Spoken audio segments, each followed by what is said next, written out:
أعوذ بالله من الشيطان الرجيم. بسم الله الرحمن الرحيم. الحمد لله رب العالمين وأفضل الصلاة وأتم التسليم على سيدنا محمد وعلى آله وصحبه أجمعين. ورضي الله تعالى عن السادات التابعين والعلماء العاملين والأئمة الأربعة المجتهدين ومقلديهم بإحسان إلى يوم الدين. وبعد، السلام عليكم ورحمة الله وبركاته. muna nan a cikin tafsiri na suratul Ghafir ko suratul Mumin. Ana bayani akan abin da ya faru ga muminin Ali Fir'aun lokacin da yake yi ma jama'a sa gargadi, amma shi Fir'aun yana ganin abin da an mafi kyawu shine a bar shi ya kashe Annabi Musa alaihi salam. To mun iso nan inda Allah madaukakin sarki ya ce wa qala fir'aun ya haman. أعوذ بالله من الشيطان الرجيم. بسم الله الرحمن الرحيم. وقال فرعون يا هامان ابن لي صرحا لعلي أبلغ أسباب السماوات فأطلع إلى إله موسى وإني لأظنه كاذبا. وكذلك زين لفرعون سوء عمله وصد عن السبيل وما كيد فرعون إلا في تباب. To bayan da shi wannan bawan Allah ya masu nasiha, wa qala fir'aun, sai fir'aun ya ce ya Haman, ya kai Haman wazirinsa, ibni sarhan, ka gina ni soro a yi mai katanga mai tsawo, la'alli ablugul asbab, ko zancin madalilai, ai ma'ana hanyoyi, asbabus samawati, hanyoyin sama, wato a gina mai tsoro har ya kai sama, ya shiga cikin sama. Faɗali'a, yi tsinkaya ila ilahi Musa, ga ubangijin nan da Musa ya ce shi ya aiko shi, a gina mai katanga ta kai cikin har zuwa sama, ce ya kai sama kusa take gare shi, saboda haka ai mai gini har ya kai sama, ya shiga cikin sama. Ubangijin nan na Musa da ya ce ya aiko shi ya gani shan akwai shi. Wa inni la'azunnu, domin ni ina da yaƙini, don nan ba zato na ya kai ba, iyakar gaskiya ta yi annan, ina da yaƙinin cewa Musa kaziban ƙarya ya kai, cewa yana da wani ubangiji wanda ba ni ba. To Allah ya ce wa kazalika, tamka haka zuyina aka kawata li fir'auna ga fir'au su wa amalihi, mummuna aikinsa, har ya ga cewa yana iya hawa zuwa sama ya bincika cewa ko akwai Allah wanda ya aiko Annabi Musa, ko don shi yana ganin Annabi Musa ƙarya ya kai cewa akwai wani ubangiji wanda ba shi fir'auna ba. Wasudda anis sabil, aka kange shi daga hanya wanda ta kwarai. wa ma kaidu fir'aun, dibara fir'auna bata kasance ba illa fi tababin, face cikin hasara. Ai wannan aiki na hasara. Na وقال الذي آمن يا قوم اتبعوني أهدكم سبيل الرشاد. to har wayo da wancan mai imanin ya koma dawwa yana yi musu gargadi da wa'azi. Wa qala allazi amana, wannan da ya imani yace ya qaumi, ya ku jama'ata, ittabi'uni, ku bi ni. Idan kun bi ni ga abin da nake muku gargadi da shi, ahadukum zan shiryar da ku sabila rashadi, hanyar nan ta shiriya. Na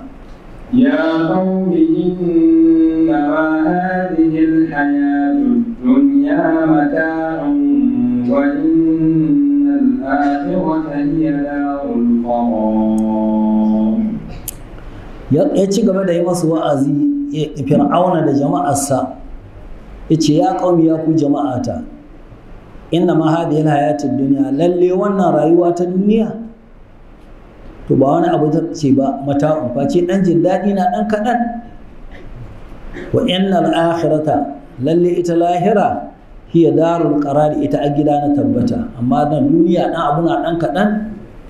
wanda kamar inuwar rana kamar yadda mai zuhudu ke ce halin duniya wa mafi ya jami'a cewa zillin ya zulu ma'an nahari duniya da abin da a cikinta kamar inuwa ce yan rana ta kawo sai ta daga to iyakarta a nan ita duniya shine mana wato dan jin daɗi dan kaɗan amma lahira ita a gidan tabbata wanda yan an tahi iyakar tahiya a nan ba a koma dawowa na من عمل سيئة فلا يجزى إلا مثلها ومن عمل صالحا من ذكر أو أنثى وهو مؤمن فأولئك يدخلون الجنة يرزقون فيها بغير حساب. to ya ci gaba da yi masa wa'azi da shi wannan mai imani yana yi mafi fir'auna da jama'ar sa wa'azi ya ce wato ma a can ita lahira yadda take ma amila sayyi'a wanda ya aikata mummuna aiki fala yujza ba a yi masa sakayya da wani abu illa mithla sai abin da ya aikata wa ma amila salihan wanda ya aikin kwarai min zakarin namiji aw unsa ko mace wa huwa mu'minun alhali shina mai imani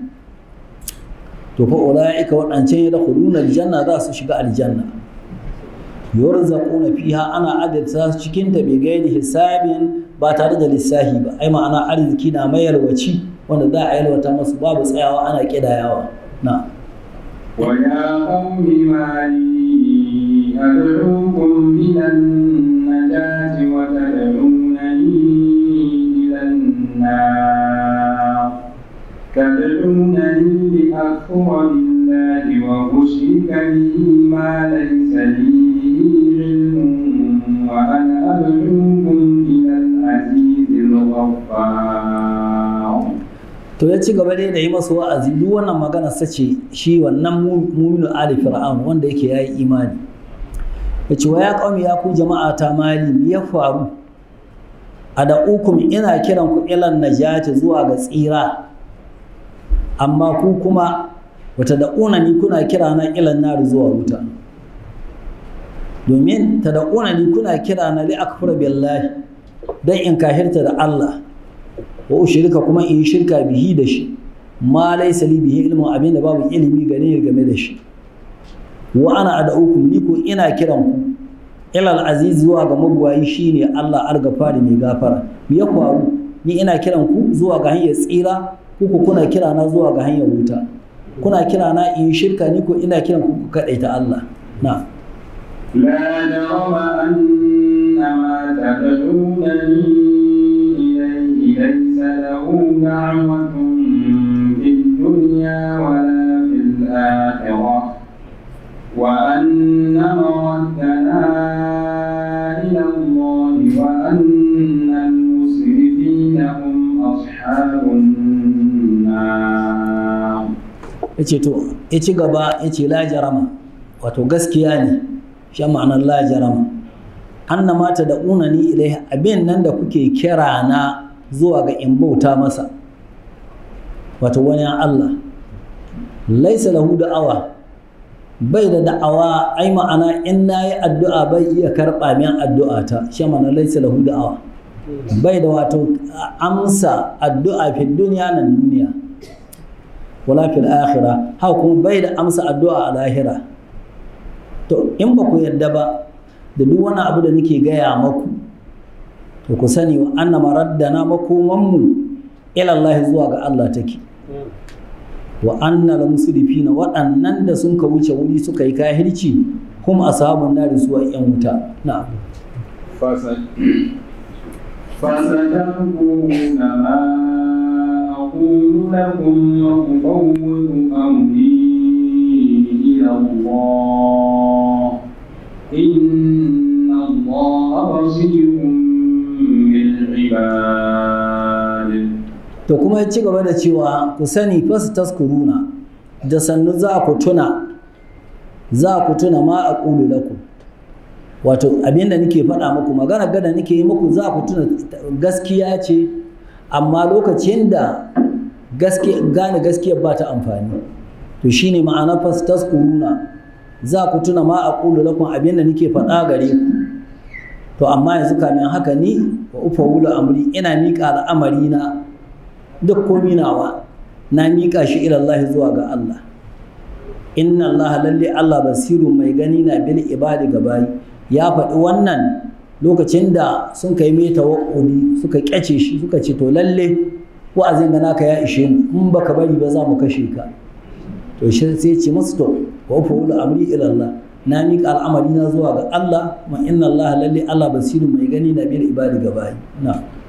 فوقاه الله سيئات ما مكروا وحاق بآل فرعون سوء العذاب النار يعرضون عليها غدوا وعشيا ويوم تقوم الساعة أدخلوا آل فرعون أشد العذاب. To, Allah maɗaukin sarki ya ce, wannan bawa da miƙa al'amari ne ga Allah, fawqahullah, to sai Allah ya kiyaye shi ga sayyi'ati munin ayyuka na ma makaru abinda sun ka kulla na makirci na su kashe shi. Allah ya tsare shi, ko samu kashe shi ba. Wa haqa bi ali fir'auna su'ul azab,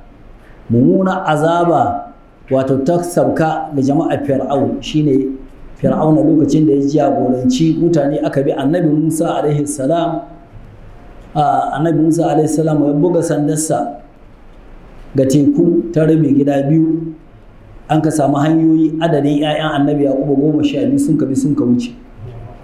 Fir'auna ya biyo ruwa sun ka haɗe, an ka halaka shi da jama'arsa. To shine wannan wa haqa bi ali fir'aun su'ul azab, mummunan azaba ta abin nan nutsar da su a cikin ruwa ta sabka ga fir'aun. To bayan wannan daga nan sai azaba ta barzahu, wato azaba kabari. Dan shi barzahu shi ashamaki tsakanin duniya da kuma lahira. Yanzu kwan mutu yana barzahu. To saboda haka in ya zama cikin masu ni'ima ya samu ni'ima ta kabari, in ya zama cikin waɗanda ba ma'abuta ni'ima ba ya samu azaba ta kabari. Shi yasa za mu ga a ambata cewa wa anna azabar qabri haqqun wa anna na'imar qabri haqqun. Kowane ɗaya daga cikinsu ni'imar kabari da azabar kabari ta tata, wannan kamin ai tashin alkiyama. To wannan shine aka ce bayan azaba ta nutsar da su a cikin ruwa sai annaru, wuta, yu'raluna alaiha, ana gitta su ga wuta, su jama'a fir'aun, guduwan wa'ashiya safe da maraice. Wannan ba a riga an shiga wutar ba, amma safe sai an gitta su kama a kawa mutum hakan ga. To wannan kenan ita azabar kabari. To bayan in an kai tashin alkiyama shine Allah ya ce wa yawma taqumu sa'a, lokacin da alkiyama za ta tsayu, to za a ce ga mala'iku ko a ce masu su, domin akwai ƙira'a biyu. In an karanta shi udkhulu, ku shiga ala fir'auna, ya ku jama'a fir'aun, ashaddal azabi, mafi tsananin azaba. An karanta shi adkhilu, ai ku mala'iku ku shigar da ala fir'auna, jama'a fir'auna da shi, ashaddal azabi, mafi tsananin azaba. To wannan ya nuna an tabbata mana akwai azabar kabari. Saboda haka nan jama'a fir'auna abu uku: farko su'ul azabi, muna azaba ta nutsar da su a cikin teku. Na biyu azabar kabari, ana gitta su ga wuta safe da marice. Na uku in an kai tashi alkiyama za su shiga cikin wuta hakika. To waɗanda abubuwa su ne guda uku. Na وإذ يتحاجون في النار فيقول استكبروا فيقول الضعفاء للذين استكبروا إنا كنا لكم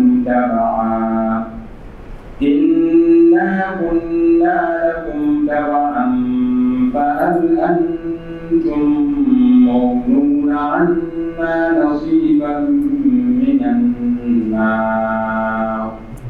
To ranar alkiyama a nan duniya duk waɗansu da suka yi jagorancin jama'a zuwa ga ɓata tun daga zamanin annabi adamu alaihi salamu irin su ƙabila da sauransu har zamanin nuhu zamanin annabi hudu duk da har zuwa ga annabi sallallahu alaihi wasallam duk waɗansu waɗanda a sa'ud dalala shugabannin ɓata suka jagoranci waɗansu suka ɗebe masu hankali suka bi su to in sun shiga wuta to za su yi muhawara suna la'anta juna to shine na Allah maɗaukin sarki a wurare daban-daban yana kawo mana waɗannan abubuwa don ka yi amfani da hankalinka kada ka yadda wani ya ja ka zuwa ga ɓata ka halaka domin ranar alkiyama za ka la'ance shi ya la'ance ka ce shi bai yadda da abin da ka yi mai na bauta ba a kai kuma ga ka aikata to shine Allah maɗaukin sarki ya ce ma annabi sallallahu alaihi wasallam ka ambata masu wa izyata hajjuna lokacin da suke jayayya suna husuma finnari a cikin wuta fa yaqulu du'afa rauna nasu attalakawa waɗannan da an kaɓatat za su ce lillazina takabaru ga waɗanda sun kai girman kai su a shugabanni waɗanda sun kaɓatar da su waɗannan da an raunana waɗanda suka ba su yi amfani da hankalinsu ba sun kabi waɗansu a kan ɓata su ce ma shugabannin nan da sun kaɓatar da su su ce to kun san inna kunna lakum taba'an a can duniya mabiyan ku muke to yanzu ga mu cikin wuta fa hal antum mugunun shin ko za ku tun kuɗe mana ku kare an na gare mu nasiban ɗan wani yanki minan nari na wuta wata azaba ku ɗan ɗauke muna wani abu daga cikin azabar da aka yi muna ko za ku iya muna wannan na قال الذين استكبروا إنا كل فيها إن الله لحكم بين العباد. To, ƙanar lazina suka kabaru sai su manya-manyan shugabannin sai su ce, kai, ina kullum fiya, a muka iya kare maka wani domin da mu da ku duk ga mu cikinta muke. Ba mu da wani abu, mu ga mu cikin wutar ga ku ciki, to mi za mu iya kare maku. Kuma ƙarshe, inna Allah lalle Allah ƙarha kama ya riga ya yi hukunci, bainal ibadi tsakanin bayi, mai tahiya wuta ya tahi, mai tahiya aljanna ya riga ya tahi. Na'am. وقال الذين في النار لخزنة جهنم ادعوا ربكم يخفف عنا يوما من العذاب. To in aka yi haka su talakawan da su shugabannin da sun miƙa wuya sun tabbatar da ga su cikin wuta. Saboda haka sai su koma zuwa ga masu tsaron wuta mala'iku. Wa qala allazina fin nari waɗannan da a cikin wuta za su ce li khazanati jahannama ga masu tsaron jahannama sai su roki mala'iku su ce ma mala'iku ud'u rabbakum roƙan mana ubangijinku yukhaffif anna ya sauƙaƙa mana yawman koda gwargwadon yini min al'azabi na azaba roƙan mana shi ko da za a koda yini guda a sassabta mana da azaba na'am قالوا أولم تك تأتيكم رسلكم بالبينات قالوا بلى قالوا فادعوا وما دعاء الكافرين إلا في ضلال. To idan suka roƙi mala'iku suka ce mala'iku su roƙi Allah a sassabta musu koda yini guda to ƙalu sai masu tsaron wuta su ce suna gatse gare su shin awalam ta ku ta'atikum rusulukum ashe manzanninku ba su kasance sun zo maku bil bayyinati da hujjoji ba waɗanda ka nuna Allah ya aiko su ƙalu sai yan wuta su ce bala lalle sun zo muna da hujjoji amma muka kahirta da su to qalu sai mala'ikun su ce to fada'u ku yi addu'a da kanku mu kan ba za mu roƙa muku Allah ya sassauta muku ba amma ku roƙa to Allah ya ce ma du'a'ul kafiri addu'a kafirai bata zama illa fi lalalin sai cikin bata kamar babu ta don ba ta amfanin su Allah na إنا لننصر رسلنا والذين آمنوا في الحياة الدنيا ويوم يقوم الأشهاد. to Allah ya ce inna mu lanansuru rusulana muna taimakon manzanninmu waɗannan da muka aiko mu an taimaka gare su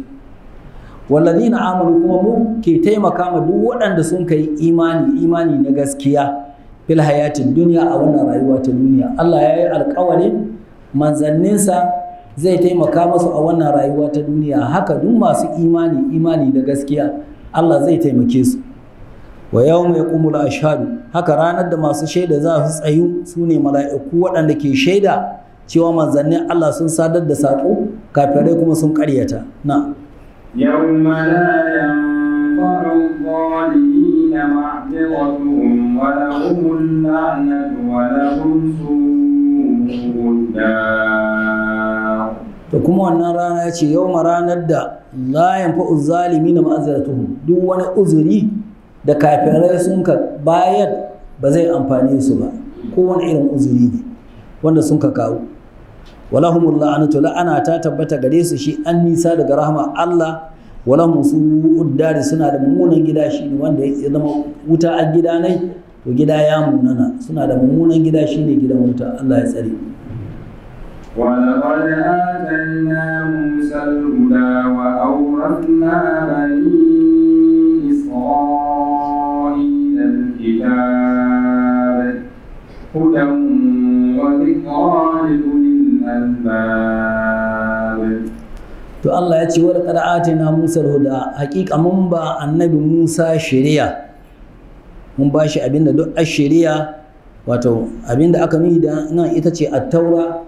da mu'ujizoji da Allah ya aiko shi da su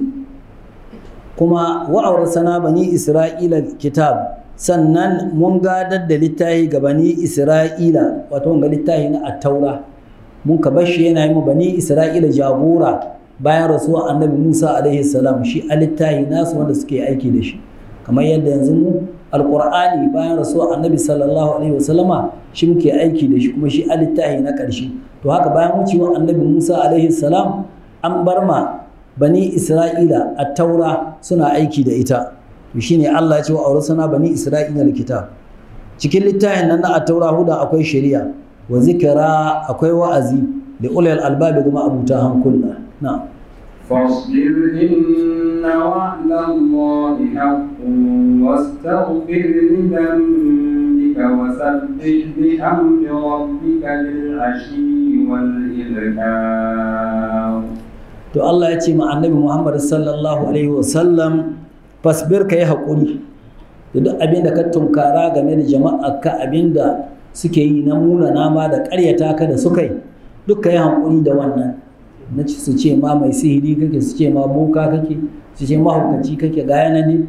alqur'ani sihiri na bokanci na mina duk wannan kai hakuri da shi inna wa'adallah alqawlin Allah na cewa shi na taimaka ma waɗanda an masoyansa to wannan alƙawari haƙon gaskiya ne to kai hakuri ka ci gaba da bautar Allah da kai da mabiyanka wasu daga filin zambe ka roki Allah gafara ga zunubanka na an ambaci manzon Allah ya roki gafara ko da yake baya da zunubi domin a yi koyi da shi wasabbi ka tsarkake Allah ko kuma a ma'anar wasabbi din nan ka yi sallah da yana yi wa don sallah ana ce mata tasbihi to wasabbi ka tsarkake Allah bi hamdi rabbika da gode ma ubangijinka bil ashi lokacin marice wato bayan zawali na rana wal ibkar da kuma lokacin sahiya na'am innal ladina yujadiluna fi آيات الله بغير سلطان أتاهم إن في صدورهم إلا كبر ما هم ببالغين فاستقم بالله إنه هو السميع البصير. To Allah ce innal ladhina lalle waɗannan yujadiluna da ke jayayya fi ayatin lahi ga ayoyin Allah bigai da sultani ba tare da hujja ba tare da wata hujja ba a tahun da ta zo masu in fi sudurihim babu wani abu a cikin zukatansu illa kibr sai girman kai ne ya hana masu su karbi gaskiya don suna son su ɗaukaka akan ka su rinjaye ka ma hum bi balighi kuma ba su cimma wannan manuha ta su wanda suke bi ba su cin mata amma fasta'is ka roki Allah tsari billahi da Allah daga sharrin su innahu Allah huwa samiu mai jina wato ga maganganun da suka yi albasiru mai gani na ga halayensu komi da komi ya sani na لخلق السماوات والأرض أكبر من خلق الناس ولكن أكثر الناس لا يعلمون. to waɗannan da ke musun tashi alƙiyama suna ganin abu ne mai girma a za a ce mutum a tasai bayan ya mutu ya zama ƙasa ya rududdige to Allah ya ce masu shin halittar sama da ƙasa ba ta yi girma ba bisa ga halittar mutum to ubangijin nan da ya yi sama ya yi ƙasa a zai kasatar da mutum to shi ne Allah ce da khalqus samawati lalle halittar sama wal arli da ƙasa can da babu su akabaru su suka yi girma min halƙin nasu ga halittar mutum a ce an mai da mutum walakin na aksar nasi amma mahi yawan mutane la ya alamu da ban sani ba na'am وما يستوي الأعمى والبصير والذين آمنوا وعملوا الصالحات ولا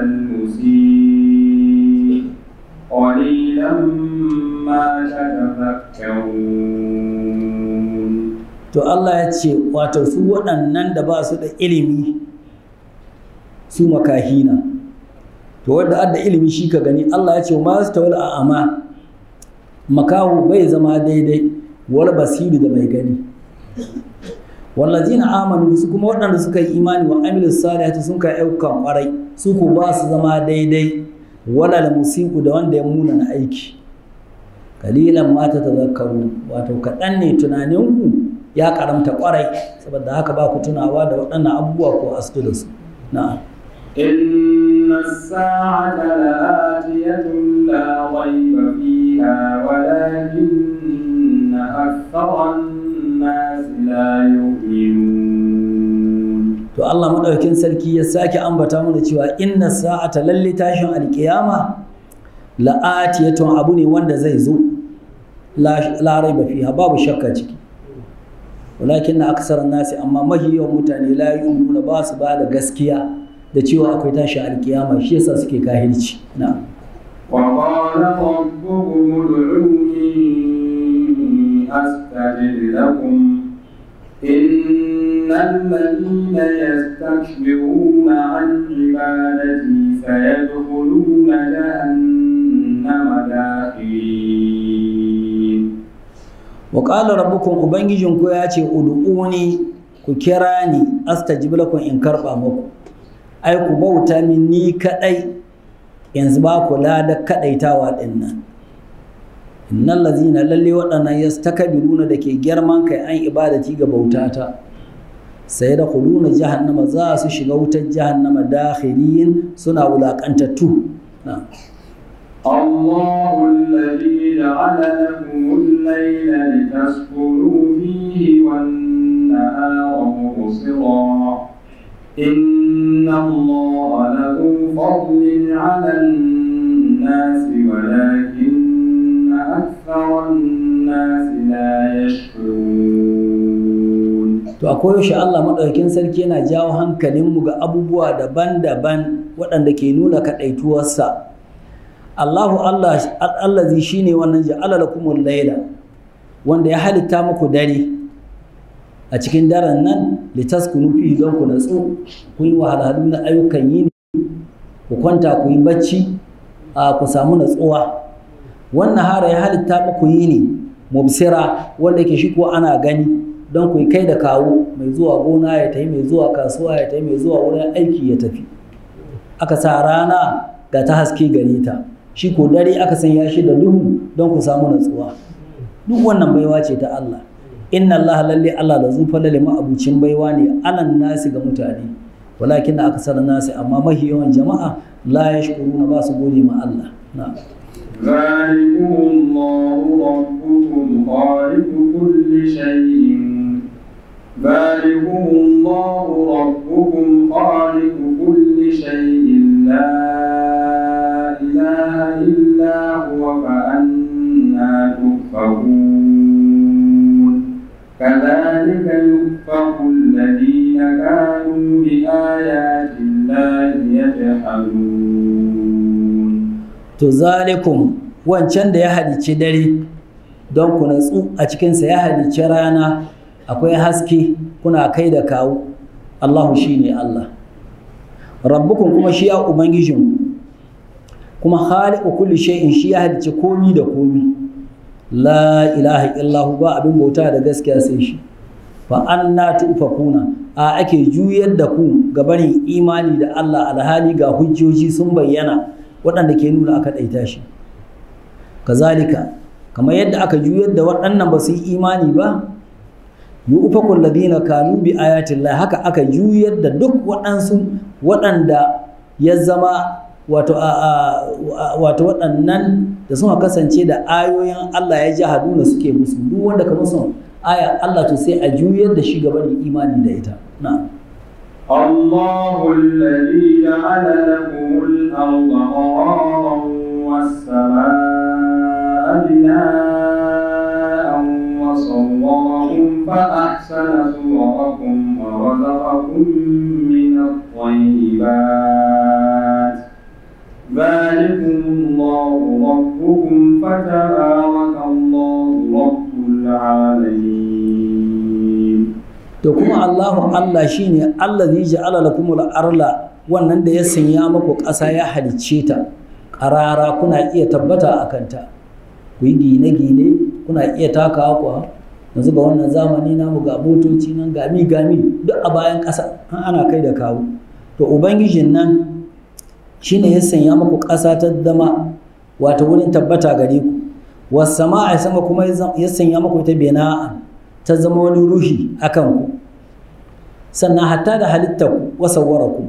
kuma Allah shi ya kamanta sura ku ba a yi ku kehe kamar dabbobi ba da ku zama kuna jan ciki kamar ƙwari na ƙasa ba an kai ku dashi kuma kuna iya magana kuna da hankali na ku rarrabe abubuwa to shine wasawwarakum Allah ya suranta ku fa hasana ya kyautata suwaraku wato sura halittar ku bayan wannan warzaqakum Allah ya azurta ku min at-tayyibati ga abubuwa tsalkaka duk abubuwa na jin daɗi an ka ba ku suna abintai da abubuwan sha ba a yi maku sha maki ba illa sai ga abin da ya zama haraka gare ku irin duk abin da ke sa maye ko ya haraka ku to duk Allah ya azurta ku da wannan zalikum wancan wanda ya maku haka Allahu shine Allah rabbukum kuma shine ubangijinku fa tabarakallah alhairin Allah ya yawaita rabbul alamin ubangijin halitta هو الحي لا إله إلا هو فادعوه مخلصين له الدين الحمد لله رب العالمين to huwa alhayy kuma Allah shi an rayayye domin an ce can kullu nafsin za'iqatul maut don rai tana ɗanɗanan mutuwa amma Allah shi an raye na har abada la ilaha illahu ba wanda ya cancanci abota masa sai shi saboda haka fada uhu ku bauta mai mukhlisina lahu dina kuna tsalkake addini ga raiban da shirka da Allah in kun yi shikenan in ba ku yi ba alhamdulillah ko ta a'adi guliya ta tabbata ga Allah rabbil alamin ubangijin halitta na'am قل إني نريد أن أعبد الذين تدعون من دون الله لما جاءني البينات من ربي وأمرت أن أسلم لرب العالمين. to Allah ya ce ma annabi sallallahu alaihi wasallama kulka ce inni nuhitu ni an hana ni an abu da in bauta ma allazina waɗannan tad'una da kuke bauta min dunillahi wani Allah duk wani wanda wani Allah an hana in bauta masa lamma ja'ani al-bayyinat lokacin da hujjoji suka zo gare ni na kadaituwar Allah min rabbi daga ubangiji na wa umirtu kuma an umurce ni an hore ni an uslima in miƙa wuya da rabbil alamin daga ubangijin halitta shi kadai in bauta masa shi kadai na هو الذي خلقكم من تراب ثم من نطفة ثم من علقة ثم يخرجكم طفلا ثم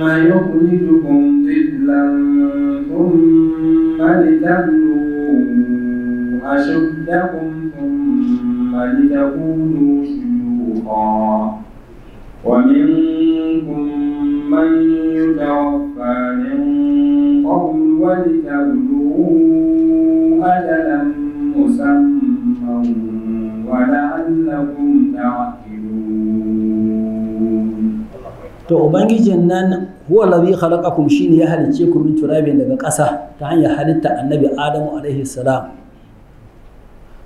sannan sauran mutane su kuma summa min nutfatin sannan daga digon mani kamar yadda ya zo a cikin hadisi ɗin na arba'una nawiya hadisin Abdullahi dan Mas'ud cewa ana halittar mutum kwana 40 digon mani kwana 40 jini kwana 40 tsoka in yayi waɗanga 44 sannan ne za a har haɗa halittarsa a sa ƙasusuwa da fata a busa mai rayuwa tun na a ambaci miya arzikinsa da duk abubuwan da za su gudana garai to shine wannan aya ce wancan hadisi ke fassara Allah ya ce huwa allazi khalaqakum shine ya halice ku min turabin daga turbaya thumma min nutfatin sannan daga digon mani na summa min alaqati ya koma gudan jini daga jinin sai ya koma tsoka summa yukhrijukum sannan Allah ya hitar da ku ga rayuwar duniya iblan kuna jarirai daga jarirai thumma litablugu hakku cimma a shuddakum matuƙar ƙarhinku shekara 30 zuwa 40 in an samu yawancin rai sun marita kunu ku kasance shuyuhan tsahi da mutum ya samu shekuha jiki ya kama makarkata da sauran duk komi na ne ya canza amma kuma wa minkum daga cikinku akwai man yutawaffa wanda ake karɓar rayuwarsa min qablu gabani ya cimma matuƙar ƙarhe ko gabani ya cimma lokacin zama da cijo duk Allah ya yi haka wani tablugu don ku cimma ajalan lokaci musamma wanda Allah ya ɗiba ya ambata maku wala Allah kuma ta yaƙi nuna an yi maku haka ko za ku fahimci waɗannan abubuwa ku gane kaɗaituwar Allah ku bauta masa na والذي يحيي ويميت فإذا قضى أمرا فإنما يقول له كن فيكون. to Allah huwa allazi shine wannan yuhyi wanda ke rayawa wai mutu kuma shi ke kashewa Allah shi a rayuwa a hannu ne take mutuwa a hannunsa take shi ɗai ka rayawa shi ɗai kuma ka kashewa fa idza qada amran idan Allah ya hukunta al'amari ba dogon aiki na ba fa inna ma yaqulu yana cewa lahu ga wannan abu komi na ne shi kun a ce ma abin nan zamo ai kasance fa yakunu sai ya kasance komi na ne haka ne aikin Allah yake hatta da sammai da ƙasa duk kun fa yakunu na aiki na Allah komi na ne a ce zamo sai ya zamo kasance sai ya kasance na ألم تر إلى الذين يجادلون في آيات الله أنى يصرفون. to alam tara Allah ya ce baka gani ba ilal lazina zuwa ga waɗannan yujadiluna waɗanda ke jayayya fi ayatin lahi ga ayoyin Allah alqur'ani suna nuna ba su yadda ba su yi imani ba alhali ko duk abinda an na imani akwai shi ciki anna yusrafu a ake juyar da su ga imani bayan hujjoji sun bayyana na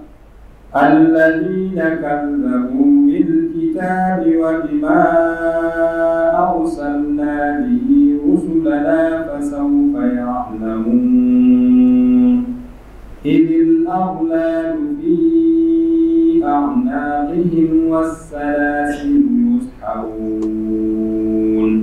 في الحميم ثم في النار يسجرون ya ce allazina kazzabu waɗannan da suka ƙaryata bil kitabi da littafi shine alqur'ani suka ƙaryata wa bima arsalna bihi rusulana kuma suka ƙaryata abinda manzanni sun ka zo da shi na kaɗaita Allah na cewa akwai tashin alkiyama waɗannan fa saufa ya'lamuna da sannu za su san komi a ƙarshen wannan ƙaryatawa da sun kai lokacin da za su gano haka izil agalalu lokacin da kukumma da mari fi a anaqihim an daddaura su ga wayayensu wasalasil da sarƙoƙi duk an daddaure su da sarƙoƙi yashabun ana jan su fil hamimi a cikin zahin wuta na jahannama summa fil nari sannan a cikin wutar yusjarun ake hasa su ana ƙona su Allah ya tsare ثم قيل لهم أين ما كنتم تشركون من دون الله قالوا ضلوا عنا بل لم نكن ندعو من قبل شيئا كذلك يضل الله الكافرين. To idan an ka sanya masu mari-mari da kukumma ga wuyayensu an ka ja su cikin wuta ana hasa su domin an ce su kafirai su ma abin wuta na inna kuma ta abuduna min dunillahi hasabu jahannam da abin da kuke da ku da abin da kuke bauta duka abin wuta ne na jahannama to ga su cikin wuta duk sun gano abin waɗannan halayyar da suke ciki to daga nan sun maƙila lahum sai a ce masu don a sa su kuka ana gatsensu aina ma kuntum tushriku ina waɗanda da kuke shirka da su kuna bauta musu wani Allah ina suke min dunillahi kuma da bayan Allah qalu za su ce laddu anna sun bace ba mu gansu ba mu ga abin nan ba mu gansu ba anan tare da mu to sai su dawo kuma su ce kai ballam na kunna da mu ban kasance muna bauta ba min qablu gabani haka shi an wani abu sun kai musun bautar da suka yi za su yi tsammanin tana amfanin su to shine aka ce kazalika ai kamar yadda an kai masu lillallahu alkafirin Allah ke batar da waɗanda aka kafirai na ذلكم بما كنتم تفرحون في الأرض بغير الحق وبما كنتم تمرحون. To za a ce masu zalikum waccan azaba wadda kuke cikinta ta kasance dalilinta bima kuntum ga abinda kun ka kasance can duniya tafrahuna kuna farin ciki fil arli a cikin ƙasa bi gairil haqq ba tare da gaskiya ba kuna shirka da Allah kuna musun tashi a kiyama kuna yi abinda kun ka ga dama wa bima kuntum tamrahun da abinda ya zama kuna yi na farin ciki kuna yalwatawa duk abinda kun ka ga dama kuna aikatawa kuna nuna girman kai na'am ادخلوا أبواب جهنم خالدين فيها فبئس مثوى المتكبرين. to za a ce masa udkhulu ku shiga abwaba jahannama kohohin jahannama khalidina kuna abin dawwamawa fiha a cikinta fa bi'sa masawal mutakabbirin wato mazaunin masu girman kai waɗannan da sun kai musu kaɗaituwar Allah waɗannan da suka ce babu tashin alkiyama waɗannan da suka ce ba a tadda mutane wannan wurin zama nasu su ne mutakabbirai to ya munana na فاصبر إن وعد الله حق فإما نرينك بعض الذي نعدهم أو نتوفينك فإلينا يرجعون. to Allah ya ce ma annabi Muhammad sallallahu alaihi wasallam fasbir ka dai ya haƙuri ana ta nanatawa wato ba manzon Allah haƙuri haƙuri ban haƙuri na ga masu da'awa masu kira zuwa ga Allah ko yaushe abinda waɗancan sun ka fuskanta waɗanda annabawan Allah to ku kun ka fuskance shi kada ku yi mamakin wannan amma tunda aka ba su haƙuri kuma ana ba ku haƙuri ku daure ku ci gaba kada ku rafa shi ga abin da kuka yi na kira zuwa ga Allah fasbir ka yi haƙuri inna wa'adallah alƙawarin Allah da cewa za a azabtar da su haƙƙun gaskiya ne fa in ma nuriyannaka ko dai mu nuna ma nan duniya Allah ya ce ma annabi sallallahu alaihi wasallam ba'ala allazina iduhum sashin abinda mun kai musu alƙawari ai mu kama su da azaba a nan duniya tun kana da rai ka gani in mun so mu yi haka aw na tawaffayannaka ko ko a mu karbi rayuwarka ba tare da mun gwada ma wannan ba wato duk al'amari ga Allah yake ko dai tun a nan duniya kana nan da ranka mu kama su da azaba ka gani su tabbatar da abin da kake gaya musu gaskiya ne ko kuma mu basu ba mu kama su da azaba nan duniya ba mu karɓi rayuwarka baka ga wannan ba to amma dai ƙarshe fa ilaina zuwa gare mu yurja'una ake mai kai da su lahira mu yi masu azaba akan inkari da sun kai na suka yi musu kadaituwar Allah da suka yi musu babu tashin alkiyama za a mai kai da su zuwa gare mu inji Allah mu azabtar da su na ولقد أرسلنا رسلا من قبلك منهم من قصصنا عليك ومنهم من لم نقصصهم عليك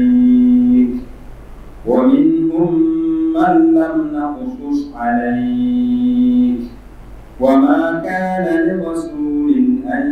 يأتي بآية إلا بإذن الله فإذا جاء أمر الله قضي بالحق وخسر هنالك المبطلون. to bayan da aka ba manzon Allah haƙuri kuma sai aka tunatar da shi cewa an yi manzanni daban-daban kamin shi kuma wannan abu da ya fuskanta su ma sun huskance shi Allah ya ce wala kada arsalna haqiqa mun aiko rusulan manzanni min qablika gabaninka minhum daga cikin waɗannan manzannin akwai man qasasna alayka waɗanda muka baka labarin su an ambace su a cikin alqur'ani ga irin abubuwan da sun ka gudana gare su kamar yadda aka ambata Nuhu kamar yadda aka ambata Hudu kamar yadda aka ambace Salihu Ibrahim ga sunan dai kusan su 25 abubuwan da sun ka gudana game da su to shine Allah ya ce man qasasna alayka wa minhum da akwai daga cikin su kuma man lam naqasus alayka waɗanda ban mu labarta masu ba to wannan duk abu ya faru to abinda kafirai ke nema gare ka na ka zo da mu'jiza sabanin alqur'ani Allah ya ce ma kana la rasuli bai kamata bai halatta ga duk wani manzo ba kai ba duk manzannin da Allah yi bai halatta ga kowane manzo an yace bi ayatin ya zo da wata aya wata mu'jiza ta ƙashin kansa illa bi iznillah sai da izinin Allah sai abin nan da Allah ya hore mai fa iza jaa amrullah idan al'amarin Allah ya zo na sabka azaba ga kafirai to quliya an yi hukunci bil haqq da gaskiya ai ma'ana za a yi hukunci da gaskiya kuma hasira hunalika al mubdilu waɗanda an mabannata za su yi hasara a wannan lokaci na الله الذي جعل لكم الأنعام لتركبوا منها ومنها تأكلون ولكم فيها منافع ولتبلغوا عليها حاجة في صدوركم وعليها وعلى الفلك تحملون. to kuma aka ambaci wata aya wadda alama wadda ke nuna kadaituwar Allah aka ce Allahu Allah allazi ja'ala lakumul an'ama shine wanda ya halitta muku dabbobi na ni'ima kamar raƙumma shanu da tumaki da awaki litarkabu min hadon ku hawo waɗanda an na hawa wa min ha kuma cikin waɗannan dabbobin na ni'ima ta'kuluna kuke yankawa ku ci naman su walakum gare ku fiha ga waɗannan dabbobin manafi abubuwa na amfani na ku yi tatsa ku sha nono ku yi amfani da gashin raƙuma da sufi na tumaki da sauran abubuwa duk su ne aka ce ma manafi wani tablugu don ku kai alaiha akan su hajatan wata bukata fi sudurikum da a cikin zukatanku ai ma'ana don ku rinka ɗora ma dabbobin da aka ɗora ma kaya zuwa ga garuruwa da kayayyakin kasuwanci da kuka ɗorawa a kansu haku kai ƙasashen da kuke so don ku cimma manufofinku shine wani tablugu don ku cimma alaiha akan su hajatan bukata fi sudurikum waɗanda a cikin zukatanku sannan wa alaiha ga waɗannan dabbobin wa alal fulki da kuma jiragen ruwa tuhumalun wato ake ɗauka ai ma'ana ake ɗora kaya ko a ɗauke ku a ɗauki kayan ku da sauransu na'am ويريكم آياته فأي آيات الله تنكرون to wayurikum ayati Allah shina gwada muku ayoyinsa masu nuna kadaituwarsa fa ayya ayatillah waɗanne ne daga cikin ayoyin Allah waɗanda ke nuna kadaituwarsa tunkiruna kuke musu waɗanne ne na'am أفلم يسيروا في الأرض فينظروا كيف كان عاقبة الذين من قبلهم كانوا أكثر منهم وأشد قوة وآثارا في الأرض فما أغنى عنهم ما كانوا يكسبون to Allah ya faɗa game da Quraishu Allah ce afalam yasiru shin ba su yi tahiya ba fil arli a cikin ƙasa fa yanzuru su duba kaifa kana aqibatul lazina min qablihim ko mi aqiba ƙarshen waɗannan da sun ka gabace su waɗancan da sun ka gabata kanu sun kasance aksara minhum sun yi su yawa wa ashadda quwwa sun yi su tsananin ƙarfi wa atharan da abubuwa na alamomi da sun ka bari fil arli a cikin ƙasa na gine-gine duk da sun kai waɗanda ke nuna ƙarfin waɗancan amma a gana an ma kanu ya kasi duk abubuwan da sun ka aikata na gine-ginen da sun kai da sassaka duwatsun da sun kai da ƙarfin da gare su bai iya tunkuɗe masa komi ta ɓangaren Allah ba lokacin da Allah ya zo ya kama lokacin da Allah ya kama su da azaba na فلما جاءتهم رسلهم بالبينات فرحوا بما عندهم من العلم وحاق بهم ما كانوا به يستهزئون to falan ma ja'alhum rusuluhum lokacin da manzannin suka zo musu bil bayyinati da hujjoji farihu suka yi farin ciki su kafirai bi ma indahum ga abin da aka gare su min ilmi na ilmi amma farin ciki wato na izgili da dariya suna masu musun abin ga da manzanni sun ka zo da shi na ilimi wa haqa bihim ma kanu bihi yastazi'una abin da ya zama suna izgili da shi ya sabka gare su na azaba na فلما رأوا بأسنا قالوا آمنا بالله وحده وكفرنا بما كنا به مشركين. فلما رأوا بأسنا lokacin da sun kaga azaban mu su kafirai qalu sun ce amanna billahi mun yi imani da Allah wahdahu shi kadai wa kafarna mun kafirta bima kunna da abinda mun ka kasance bihi da shi mushriki na muna shirka da Allah to wannan imani bai amfane su don sun shi lokacin da sun kaga azaba shine Allah ce falam yaku yanfa'uhum imanuhum lamma ra'aw ba'sana sunnatallahi allati qad khalat fi ibadihi wa khasira hunalika al-kafirun sadaqallahu to Allah ya ce falam yakun fa'um imanin wannan imani da sun kai bai kasance yana amfanin su ba wanda suka yi lamma ra'au ba'asana lokacin da sun kaga azaban mu sunnatullahi ita a hanya ta Allah ita a al'ada Allah ce khalaq wanda yake ta shuɗe fi ibadihi ga bayansa na cewa duk wanda ya yi imani lokacin sabka azaba wannan imani baya amfanin sa to haka ya kasance ga al'ummomin da sun ka gabata kuma haka yake har abada wa hasira hunalika al-kafirun kafirai sun yi hasara a wannan lokaci alhamdulillah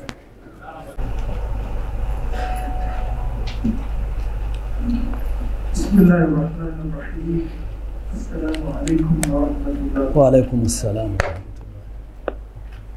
ya ce ko ya halatta a yi wa uwaye mamata layya domin lada da su zuwa gare su kuma iya zama raba kudu ko sai da lada zuwa gare su